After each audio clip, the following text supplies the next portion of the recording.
I was told during my training that I would never make it as a pilot and that I should give up. Fast forward 2 years from then, I became an airline pilot with one of the fastest growing companies in the whole of Europe, and now I'm earning one of the best salaries for my age bracket, making me in the top 1% of earners for my age. But let's start from the very beginning as to how I ended up in this position.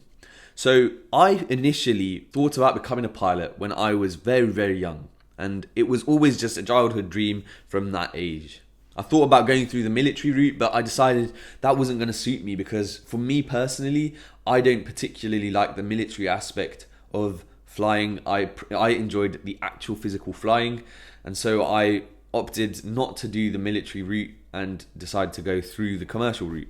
Now, at the time, I didn't have very good guidance, so for me, it was really confusing as to how to do it, where I could go, what could I do, and I was about 16 years old. I didn't really have any ideas of how to do it. And even as I was getting older, it was still a little bit of a blurry, grey area for me.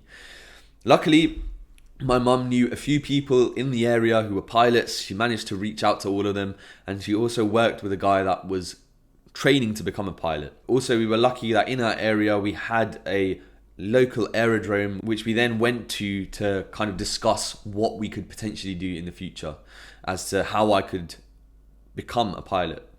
Now, I went to that flight school, and looking back at it, it's very interesting the advice that they gave me, because what they told me to do was do a modular route. They told me to get my PPL, they told me to get my CPL, they told me to get my IR. So what a modular route is basically you get all of the licenses one after the other and you do it all separately basically. And it was really interesting because that was the advice that they gave me. Now, when I think about why they gave me that advice, it makes a lot of sense now. They were a flight school that catered for modular students, so for them, the business aspect made way more sense. If they could advertise to a pilot like myself that going through a modular route would be a good idea, or is the only way to become a pilot, then I'd be more likely or more inclined to trust them and basically give them my money in order to get there. The reality is, because we spoke to a few airline pilots, we found out that there was a completely different way of doing it. And that was known as the integrated route. But that in itself took a very, very long time to figure out for us. And we were not very familiar with how the aviation industry even worked. So we were in a really lonely position where we didn't have the right guidance, and we were also given kind of two pathways we could potentially pursue.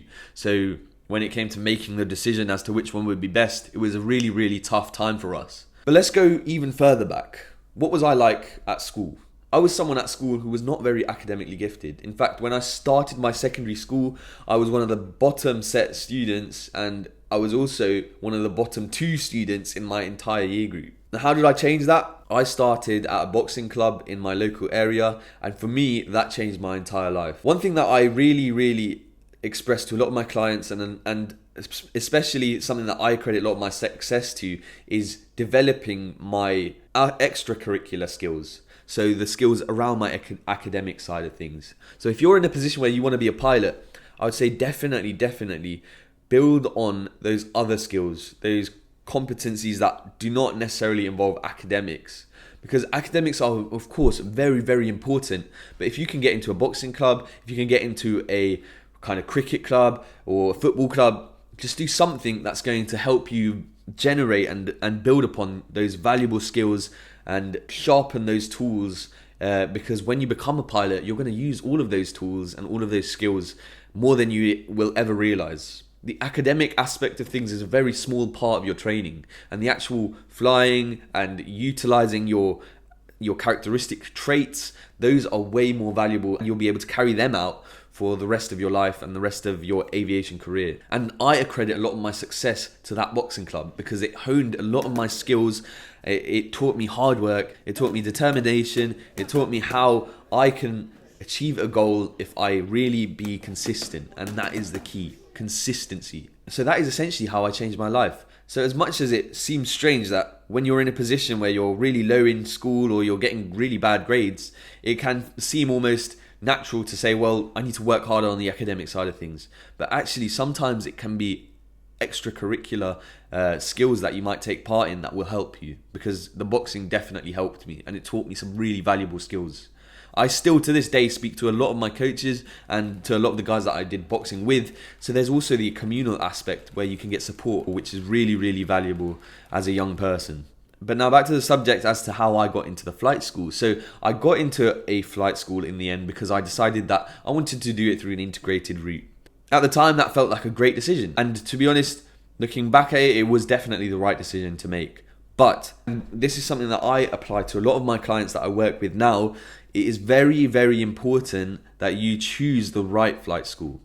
Now, for me, I chose a flight school which I deemed to be one of the best ones out there. And so that's why I managed to get pretty good success throughout it. But even still, I found it very, very difficult. And I will tell you wholeheartedly that training was one of the toughest moments and toughest periods of my entire aviation career. That is very personal. Some people have difficulties later in life, some people have difficulties early in life, but I'd say the majority of pilots have difficulties in this particular stage of their life because it is one of the toughest periods of your entire career.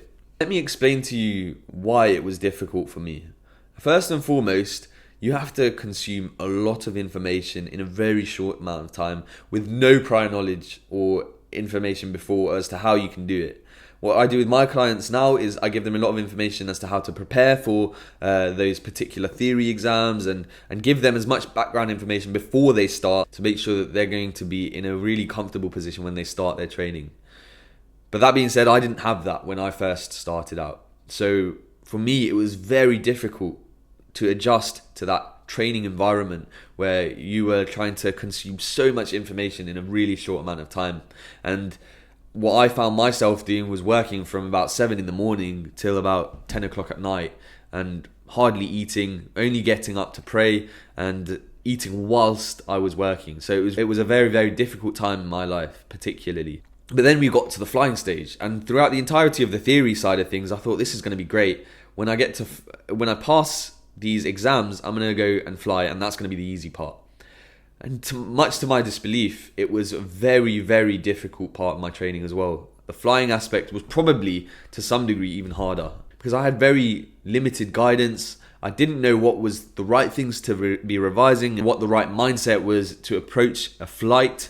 So I was always kind of a bit confused on that regard. The flight planning aspect of things, I was always kind of concerned as to whether or not I'm doing it correctly, or if what I'm doing is going to help me with my check rides, or if I'm just building hours and just trying to waste time in the sky.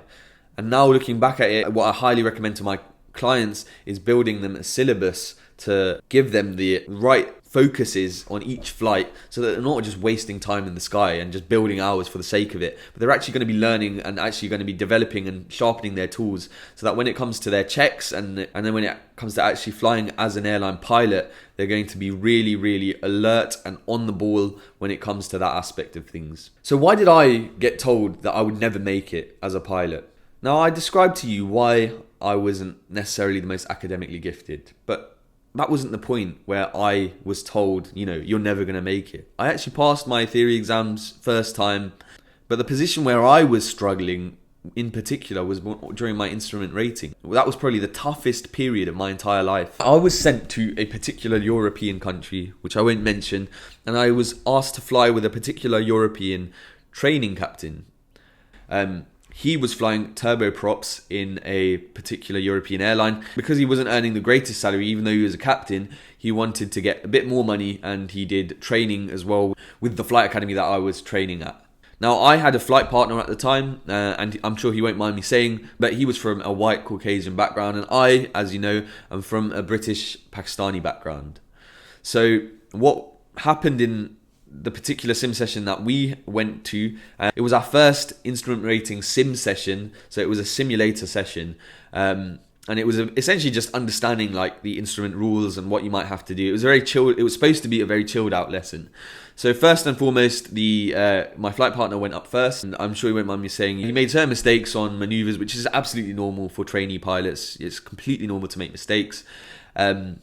So yeah, he made a couple mistakes here and there. The instructor, he corrected him. He made it known to him like, you made this particular mistake, you made that particular mistake. Now let me just give you some more context as to what this instructor might be like, so you got a better image in your head. He was someone that was quite notorious, and I knew this before I even went into the sim session, that he was notoriously bad at treating everybody on a level playing field. And what I mean by that is, as you can probably tell, I'm from a British Asian background, and I've already mentioned it, but he was particularly bad at catering for the minorities of people. And now this may be a generalization, and you can call it that, but there was definitely a consistent trend as to who he liked and who he didn't like, if I was to put it in a simple way. I have no proof that he was, under that category of people, so I will not make the kind of claim that he was, but it definitely was a trend. So it was my turn to fly. Now, I made mistakes here and there, but on the whole, I'd say that it was a relatively smooth kind of session. I did the best that I could and got through it as far as I was aware. Now, it gets to the end of the session where you get the feedback as to whether or not you did okay, or you need to redo the sim session. And what he said to my flight partner, who made, I would say, a proportionate amount of mistakes, he said to him, "Oh yeah, that's fine, we'll move you on to the next session where we'll work on this and that."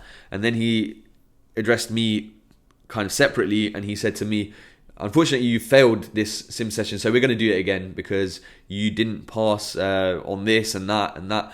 And throughout the entirety of the sim session, bear in mind, he didn't give me any advice. He didn't give me any prompts as to what I was doing wrong. He just let me make those mistakes, and didn't correct me. And in the feedback, he didn't even give me any constructive feedback. He basically just told me, "This is what you did wrong, so we're going to redo it." And he even said, "You're going to have to pay for the extra session because the actual training academy don't fund the extra session that you're going to be doing." So he didn't give me a single prompt. He didn't help me at any stage of that lesson.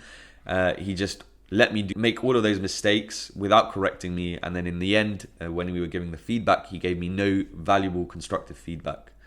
Now for me, that was a really low point in my training, because I was already pretty lacking in confidence. And then when he said that to me, where I was going to have to fork out some more money to pay for an extra lesson, I thought to myself, how can this happen to me?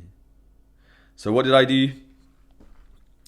I went to the next lesson, and I wish I hadn't. If I had the right guidance, I would never have done that.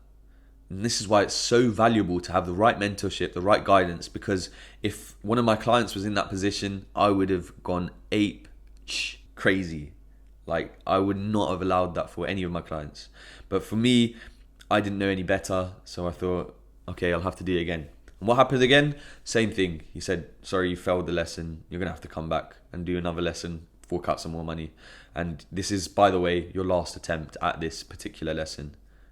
And so what did I do at that point? I consulted my mum. And thankfully, my mum gave me the right advice and basically said to me, "This is wrong what he's just done. And we're going to kind of raise this to a higher department." And that's what we did. We raised it to someone else. I then ended up going into a training flight with one of the higher ups, and who were not kind of similar to this guy. And what happened? It was fine. He said, "I didn't see the problem at all. I don't understand what the problem was." So it's so important that you get the right guidance through training, because a moment like that could have changed my whole life. I could have gone and said to him, "I'll do another flight with you. Okay, I'll do another session with you," and then fail it again, and then that's it. My entire projection of the future and my entire kind of course of action as to where I am now might not have ever happened. And so it's so important that you get the right guidance and you have the right people around you to nurture you towards that position. So that being said, if you're considering becoming a pilot and you don't have the right guidance out there, or you're looking for the right guidance, just shoot me a DM. My Instagram will be in the description below. And even if you don't have Instagram, you can book a call with the description below, and then we can discuss whether or not we'd be a good fit to work together. I really appreciate you listening to this video. I hope it's inspired some of you who are in a difficult position right now, that there is still hope and you can get through training. It can be difficult, but you can get through it.